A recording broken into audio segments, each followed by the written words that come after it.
שלום, שמי שלמה בלזם, שליחים יקרים, שליחות יקרות. חלק מכיר אותי, חלק אני מכיר. אני מאחל לכם הצלחה בשליחות. כמה דברים, 40 שנה לשחרור ירושלים, לאיחוד ירושלים. זאת הזדמנות טובה להכין לכם 7 פעולות שהכנתי עבורכם במטבח החינוכי שלי. הכנתי סינר, ואתם תקבלו ממני עכשיו טיפה של בלזם לרעיונות בנושא ירושלים. הרעיון הראשון הוא מרכזיותה של ירושלים בהגות היהודית. הכנתי לכם, ואתם תראו את זה באתר, משחק בינגו מבוסס רק על מנהגים שנוהגים היהודים לזכר ירושלים. זה אדיר כמה העם הזה המציא דברים כדי לזכור את ירושלים. למשל, אחד מהשאלות בבינגו, בטריוויה שכתבתי שם, מה עושים בדירה חדשה? משאירים קיר לא בנוי לזכר ירושלים. מה עושים מתחת לחופה? שוברים כוס לזכר ירושלים. 500 פעמים בתנ"ך כתוב ירושלים. צריך מצפן להתפלל כדי תמיד למצוא את כיוון ירושלים, וכך הלאה וכך הלאה. יש לי לדעתי הרבה רעיונות כדי למקד את ירושלים במרכז ההגות היהודית, ואני חושב שבבתי ספר יהודים, במתנות הנוער, המשחק הזה יאפשר לכם הרבה דברים. אבל התרכזתי בעיקר בפעולות שלי בהיסטוריה של ירושלים. 2 דוגמאות. דוגמה אחת נקרא קיר ההיסטוריה. קיר ההיסטוריה זה משהו מאוד מאוד מאוד פשוט. כל קבוצת ילדים מקבלת תקופה בהיסטוריה היהודית. פה למשל מינוס 1948, אברהם אבינו. הם מקבלים הרבה חומרים ובונים פשוט חלק מקיר. פה זה קטן, אבל אפשר לעשות על 2.5 מטר על מטר, והם מציירים, הם מאיירים, הם מוסיפים פסוקים, הם מוסיפים דברים שהם חושבים שזה חשוב. למשל, אברהם הביא לעמנו לעולם אמונה באל אחד, או תחילתו של העם היהודי, או מושג החסד, הלכה למעשה, ופה יש אוהל אברהם, או פה יש גוסטב דורה, עקדת יצחק. אני חושב שזה חשוב שתוך 2 דקות הכיתה שלמה בבית ספר או חדר במחנה, כל ההיסטוריה של ירושלים פרוסה לעיני כל. הרעיון השני, ללמוד את ההיסטוריה של ירושלים, היא חבל הכביסה של היסטוריה של ירושלים. כל קבוצה מקבלת ערימה של שמות, תאריכים, אירועים, אפילו תמונות מפוזרים. הם צריכים להרכיב מין פאזל כזה, איזה תאריך מתאים לאיזה שם, לסדר את זה על חבל הכביסה עם עטבים, עם סלוטייפ, וברור שהקבוצה שמנצחת היא זאת שמסיימת בצורה הכי מדויקת, הכי מהר. מה שמעניין לבתי ספר או לתנועת הנוער, שזה יכול להישאר בכיתה, ואז רואים את כל ההיסטוריה של ירושלים בבת אחת. זה חשוב מאוד שהילדים יבינו את השתלשלות הדברים בירושלים.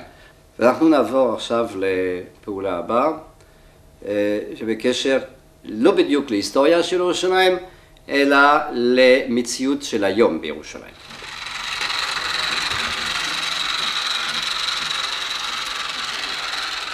מחלקים רכבות חשמליות לחניכים, וכל קבוצה בונה את מטרו ירושלים. הם מקבלים נושאים, אתרים בירושלים, למשל מגדל דוד, למשל הכותל, למשל מחנה יהודה, למשל מונטפיורי, למשל מוזיאון ישראל. מקבלים הרבה מידע, לא רק כמה תמונות, והם בונים בפועל תחנות, וככה אפשר לבנות את ירושלים. אפשר גם לעשות את זה בצורה הרבה יותר מורכבת עם ההרים, עם כל מה שקורה, מנהרות וכו' וכו'.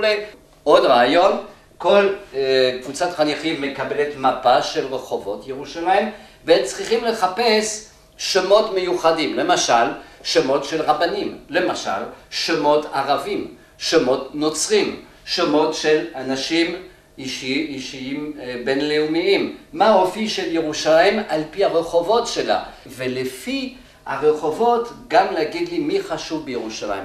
למה הדרך הזאת נקראת על שם בגין, למה הדרך הזאת על שם שזר וכו' וכו' וכו'. ככה אפשר ללמוד על המציאות בירושלים, כולל על איחוד ירושלים, כי לפי השמות של הרחובות אפשר להבין מיד את האופי של העיר.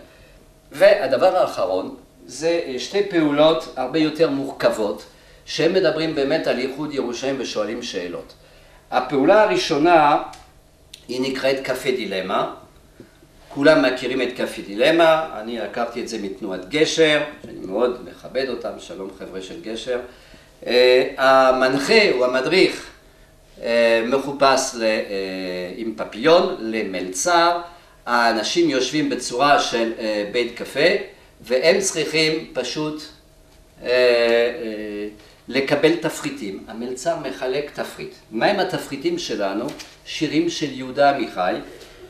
בהוצאת שוקן יש לנו שירי יהודה עמיחי גם ברוסית, בעברית וברוסית, גם באנגלית, שירי ירושלים.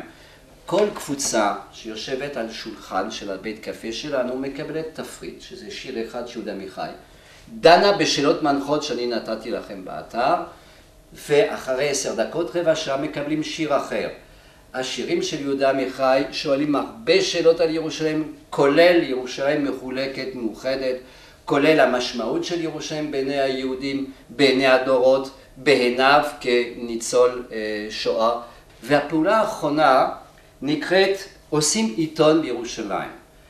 כל הקבוצה מחולקת לקבוצות קטנות של עיתונאים. כל קבוצה של 8 ילדים, 10 ילדים, או זה טוב למבוגרים, זה טוב גם לצעירים.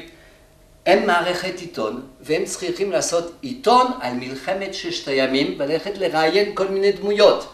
מי הדמויות? נעמי שמר. איך היא כתבה את השיר? וברור שמשמיעים את השיר. החייל המפורסם על יד הכותל, שכולם מכירים את התמונה. בואו נראיין אותו, נדמיין. ומי משחק את התפקידים? שליחים, מדריכים מקומיים שלמדו תפקיד, מי זאת נעמי שמר? מוטה גור, החייל על יד הכותל, השופר של הרב גורן. בואו נראיין את השופר של הרב גורן, מה קרה לו?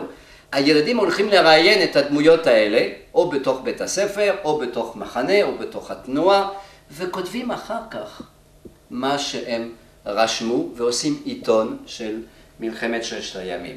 בהחקה שלכם יש לכם הרבה פעולות מעבר לזה, על הסטטוס של ירושלים, על דילמות בנושא ירושלים, בעיקר מהקולגות שלי ממליץ, שלום מליץ. הם נתנו שם הרבה רעיונות, יותר פוליטיים או יותר פילוסופיים בנושא ירושלים. אני רוצה רק לסכם, אני מקווה שנתראה עוד פעם במטבח של בלזם, שנוסיף עוד טיפות ועוד טיפות. חבר'ה, שליחים, שליחות, בהצלחה וחג ירושלים שמח.